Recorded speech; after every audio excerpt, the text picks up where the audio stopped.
Assalamualaikum warahmatullahi wabarakatuh. Anak-anak, kita bertemu kembali pada siang hari ini sehingga pelajaran untuk pendapatan nasional khususnya kelas 11 ini dapat kita mulai. Anak-anak, sebelum kita melanjutkan mengenai pendapatan nasional, perlu anak-anak ketahui apakah arti daripada pendapatan nasional itu. Pendapatan nasional itu adalah suatu jumlah pendapatan yang diterima oleh seluruh rumah tangga konsumen. Konsumen itu siapa? Anak-anak kita. Dalam satu negara, dari penyerahan faktor-faktor produksi dalam satu periode biasanya 1 tahun. Sebelum kita lanjutkan anak-anak, yang termasuk faktor-faktor produksi itu apa semua? Yang termasuk faktor produksi itu ada 4. 1. Alam, 2. Tenaga kerja, 3. Modal, dan 4 adalah skill. Itu yang termasuk faktor produksi. Faktor produksi itu anak-anak ada dikelompokkan menjadi 2. Ada faktor produksi asli dan faktor produksi turunan. Faktor produksi asli yaitu zaman dulu yaitu alam dan tenaga kerja. Sedangkan yang turunan adalah modal dan skill. Terus anak-anak kita lanjutkan, yaitu pendapatan nasional itu juga bisa diartikan sebagai produksi nasional, yang berarti nilai hasil produksi yang dihasilkan oleh seluruh anggota masyarakat suatu negara dalam waktu tertentu. Biasanya anak-anak kurun waktunya adalah 1 tahun. Di sini ada beberapa pengertian yang dapat disimpulkan dalam pengertian pendapatan nasional. Antara lain, A. Nilai barang dan jasa yang diproduksi masyarakat suatu negara dalam satu periode tertentu. Satu periode tertentu itu maksudnya adalah 1 tahun. Yang kedua atau yang B, jumlah pengeluaran nasional untuk membeli barang dan jasa yang dihasilkan. Jadi anak-anak, jumlah pengeluaran itu juga harus istilahnya kalau di ekonomi itu pengeluaran itu bruto, kotor, ya. Itu juga harus dipakai anak-anak, harus dihasilkan netonya bersihnya nanti berapa itu harus bisa diketahui dalam kurun waktu 1 tahun. Yang ketiga, jumlah pendapatan yang diterima oleh faktor-faktor produksi. Untuk apa anak-anak? Yang digunakan yaitu untuk menghasilkan barang maupun jasa. Sebelum saya lanjutkan, pengertian barang dan jasa itu ada perbedaannya. Kalau barang itu bisa dipegang, bisa dilihat, bisa diraba, tapi kalau jasa tidak bisa, tapi bisa dirasakan. Yang kedua anak-anak, manfaat sekarang. Manfaat perhitungan pendapatan nasional. Ya, tujuannya apa manfaatnya anak-anak? Yaitu untuk mendapatkan tafsiran yang akurat mengenai nilai barang dan jasa yang dihasilkan oleh suatu negara selama 1 tahun. Manfaat perhitungan pendapatan nasional di sini yaitu antara lain 1. Bisa mengetahui tingkat kemakmuran suatu negara. Jadi antara negara satu dengan negara yang lain itu bisa saling mendapatkan anak-anak diketahui. Oh, negara A dengan negara B, tingkat pendapatan nasional lebih banyak yang mana, lebih makmur yang mana. Nantinya itu bisa dipelajari dan bisa diketahui makmurnya yang makmur negara A atau negara B. Yang kedua, mengevaluasi kinerja perekonomian dalam skala tertentu. Jadi dievaluasi dan dievaluasi apa? Kinerjanya. Kinerjanya. Sedangkan yang ketiga, manfaat yang ketiga di sini adalah mengukur perubahan perekonomian dari waktu ke waktu. Maksud mengukur di sini demikian anak-anak. Tahun ini 2020, nanti yang akan datang 2021, nanti pengukurannya lebih tinggi mana? Kan apa itu anak-anak? Perekonomian dari tahun ke tahun akan selalu meningkat. Mungkin saja untuk 2020 perekonomiannya lebih maju dibanding dengan yang sekarang, yaitu mengukur perubahan perekonomian di sini. Jadi perubahan ekonomi tidak selalu tetap statis, tidak. Dari tahun ke tahun akan mengalami suatu kenaikan. Yang ketiga, bisa membandingkan kinerja ekonomi antar sektor. Ya, bisa dibandingkan nanti. Yang selanjutnya sebagai indikator kualitas hidup suatu negara. Ya, indikator. Ya. Yang keempat sebagai indikator perbandingan kinerja ekonomi antar negara. Jadi ekonomi antar negara Indonesia dengan negara Singapura lebih tinggi mana? Ya, lebih tinggi negara Singapura karena apa? Di sana tuh negara maju, Indonesia kan negara yang sedang berkembang. Jadi tingkat perekonomiannya lebih tinggi dari Singapura. Yang selanjutnya sebagai indikator perbandingan kualitas standar hidup suatu negara dengan negara lain. Sebagai ukuran dan perbandingan pertumbuhan ekonomi dari waktu ke waktu. Sedangkan manfaat yang lain sebagai ukuran dan perbandingan pertumbuhan ekonomi dan kekayaan antar negara. Terus anak-anak, di sini kita akan melanjutkan yaitu adanya konsep pendapatan nasional. Ya. Kegiatan ekonomi dilakukan oleh perusahaan-perusahaan tujuannya apa anak-anak? Tujuannya jelas menghasilkan barang dan jasa yang dibutuhkan oleh masyarakat. Ya. Kalau masyarakat tidak membutuhkan, kenapa diproduk? Ya tidak usah. Jadi saat sekarang yang dibutuhkan di masyarakat itulah yang akan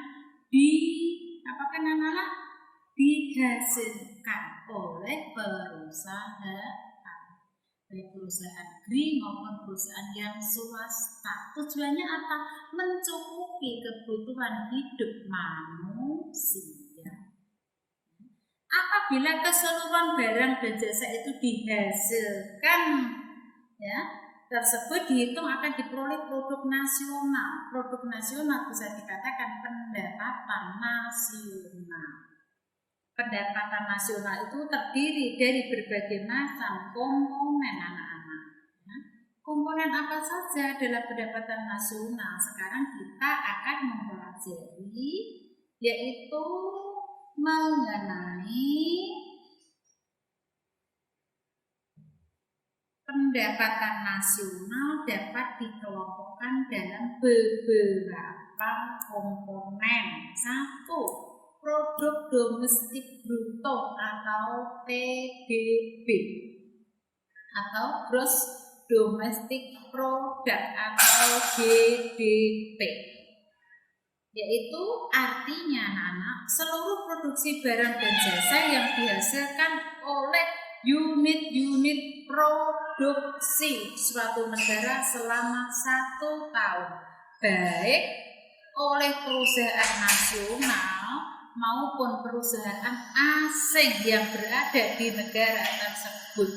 Sebelum saya lanjutkan anak-anak, perusahaan-perusahaan asing juga bisa masuk di negara kita. Karena apa? Sama-sama bisa menanamkan anak-anak, menanamkan modalnya. Di sini contohnya di sekitar Tasik sini.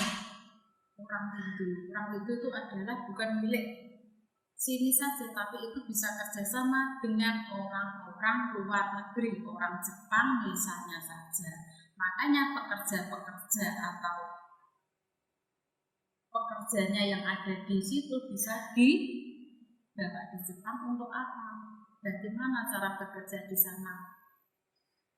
Untuk nanti diterapkan di sini, sehingga cara bekerjanya lebih terampil, lebih rapi, dan lebih efisien, bisa waktunya bisa cepat.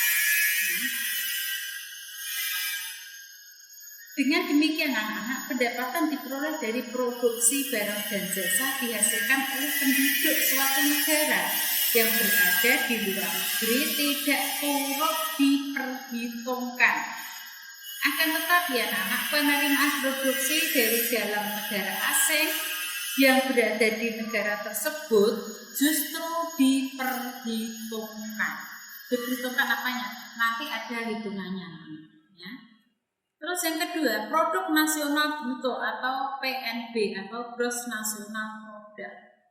Gross nasional produk di sini yaitu dengan menjumlahkan nilai barang dan jasa yang dihasilkan oleh warga negara Indonesia di sini, warga negara tersebut baik yang tinggal di dalam negeri ya maupun yang ada di luar negeri.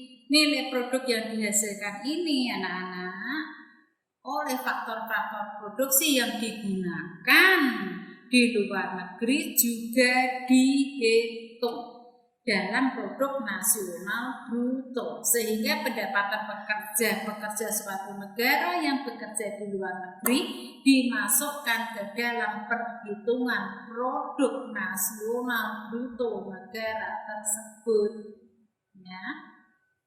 Di sini rumusnya PNB sama dengan PDB plus PFPN. Ya, itu terdapat pada halaman 7 anak-anak, nanti kamu juga akan dapat PKS ya. PNB di sini yaitu produk domestik bruto. Ya. PDB di sini produk nasional bruto. PFPN di sini pendapatan neto atas faktor produksi dari luar negeri. Ini menghitungnya produk nasional bruto, nanti ada hitung-hitungan ke bawah, ini belum sampai ya, nanti bisa kita lanjut untuk minggu berikutnya, nanti ada perhitungan ke bawah. Yang ketiga, produk nasional neto atau PNN atau net nasional produk. Pendapatan nasional yang belum memperhitungkan unsur depresiasi. Depresiasi itu artinya apa? Depresiasi itu artinya penyusutan. Disebut produk nasional bruto atau PNB. Untuk memperoleh produk nasional neto PNN ya atau net nasional produk atau NNP, di sini anak-anak nilai depresiasi tadi harus dikurangi dari produk nasional bruto. Angka dalam produk nasional tersebut ya disebut bruto itu kotor anak-anak, karena di dalamnya masih tercakup adanya biaya produk. Biaya itu adalah ongkos-ongkos atau istilahnya kalau bahasa Inggrisnya cost, COST, cost ya. Cost apa? Cost produknya itu belum dipotong ya, depresiasi dengan dipotong nanti akan ketemu penyusutan ya.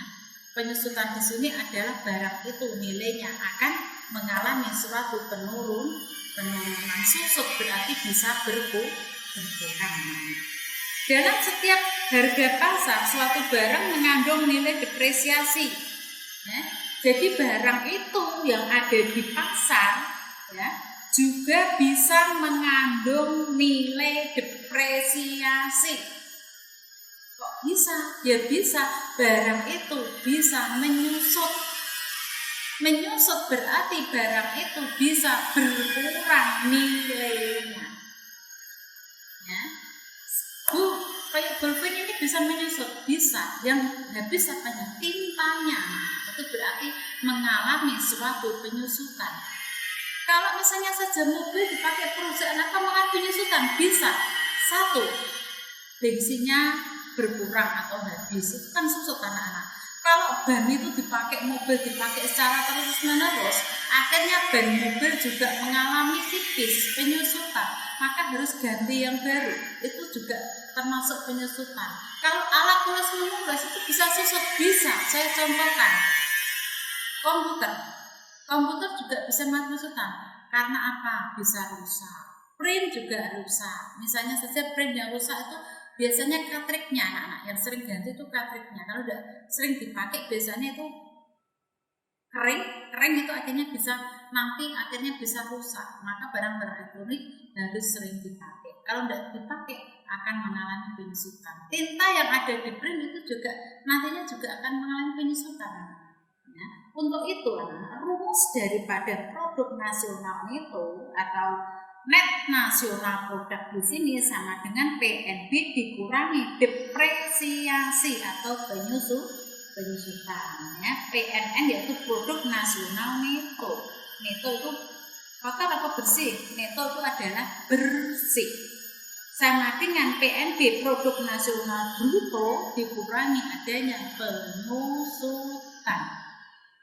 Sekarang yang keempat, pendapatan nasional bersih atau PNB atau Net National Income atau juga bisa disebut NNI. Untuk mengetahui besarnya NNI di sini, NNP tadi apa anak? Produk nasional neto dikurangi dengan adanya pajak tidak langsung. Pajak tidak langsung di sini adalah pajak pembebanan dapat dilimpahkan kepada pihak lain, misalnya saja pajak pertambahan nilai, PPN, pajak penjualan atas barang mewah. Nah, di sini pajak tidak langsung harus dikurangkan karena tidak mencerminkan balas jasa atas faktor produksi. Nah, ya, misalnya saja anak-anak di sini saya contohkan. Pajak di sini ya, yang dibebankan kepada yang memakai. Contohnya di sini perusahaan rokok. Perusahaan rokok di sini yang memakai rokok itulah yang harus membayar pajak. Kalau tidak memakai tidak usah. Ya, padahal anak-anak perlu mengetahui pendapatan dari rokok itu adalah nomor 1 di Indonesia, itu berada di Kudus. Pendapatannya cukainya rokok itu bisa menghasilkan pendapatan banyak sekali anak-anak. Sedangkan tidak langsung dikurangi karena tidak mencerminkan balas jasa, tidak langsung dikenakan ada bendanya ya, atas faktor produksi. Persamaannya di sini yaitu NNI sama dengan NNI tadi apa? Pendapatan nasional neto. NNP produk nasional neto dikurangi pajak tidak langsung. Yang kelima anak, pendapatan perseorangan atau personal income atau disingkat PI. Pendapatan perseorangan income di sini ya, pendapatan perseorangan di sini adalah seluruh pendapatan yang benar-benar diterima oleh masyarakat. Jenis pendapatan yang tidak termasuk dalam pendapatan nasional merupakan pendapatan pribadi. Untuk menghitung pendapatan perorangan di sini rumusnya adalah PI. Pendapatan apa anak tadi? Pendapatan income atau PI sama dengan NNI, pendapatan nasional neto dikurangi laba ditahan. Laba ditahan ditambah iuran jaminan sosial, ditambah asuransi, ditambah transfer payment. Ada masukan transferan. Yang nomor 6 anak-anak itu pendapatan perseorangan siap konsumsi. Siap konsumsi, siap dipakai. Konsumsi. Pendapatan perseorangan siap konsumsi atau personal income disposable adalah pendapatan perorangan yang dipakai oleh individu. Individu adalah kita, individu. Baik untuk membiayai konsumsinya maupun untuk ditabung, dikonsumsi, kita pakai anak-anak konsumsinya.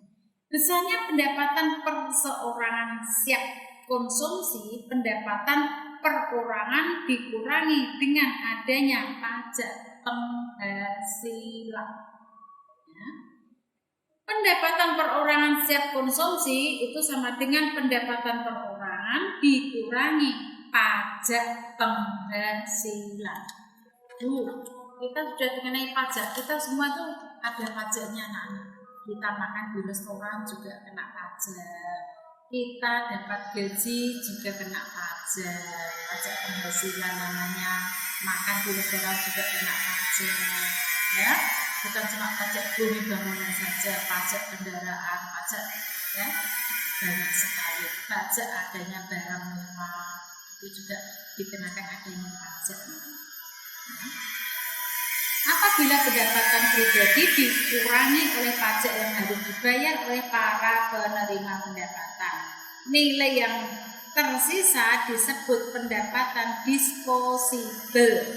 Nah, ini anak-anak ada urutan-urutannya, yaitu besok minggu depan ya, berdasarkan komponen-komponen pendapatan nasional nantinya akan disusun adanya skema mengenai perhitungan pendapatan nasional. Mungkin saja minggu depan akan kita buat skema, kita tulis di depan, yaitu nanti produk domestik bruto PDB dikurangi pendapatan neto, ditambahkan nanti akan ketemu produk nasional bruto ke bawah nanti sampai pendapatan ya, pendapatan DI, pendapatan disposable nanti ya, DI, disposable income ya. Nanti anak-anak untuk yang kelas 2 ini nanti kamu saya kasih tugas, yaitu mengenai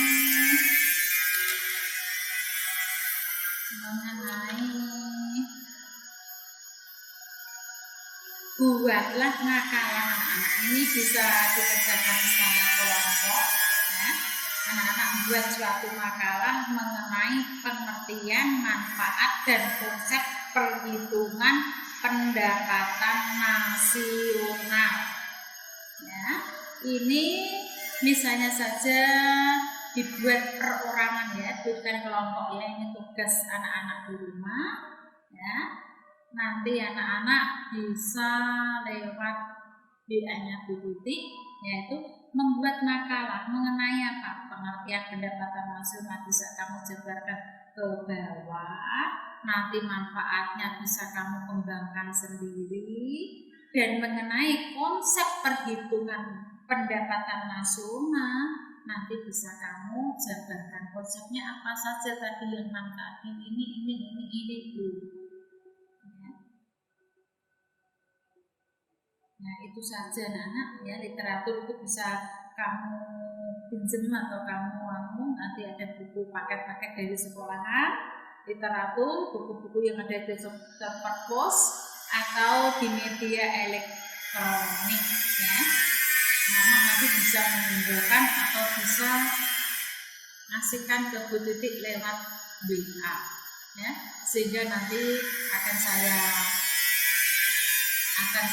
siapa yang sudah mengumpulkan akan saya lihat, oh iya ini bagaimana, pokoknya sudah saya lihat. Nanti anak-anak bisa, kalau misalnya Bu saya kurang puas untuk kemarin, nanti minggu depan akan saya tambah lagi dan kita akan perbaiki lagi karena kita baru ketemu pada siang hari ini ya, khususnya anak kelas 11 ini ya. Nah, apabila ada tutur kata saya yang kurang berkenan di hati anak-anak, saya mohon maaf ya. Cukup sekian. Wassalamualaikum warahmatullahi wabarakatuh.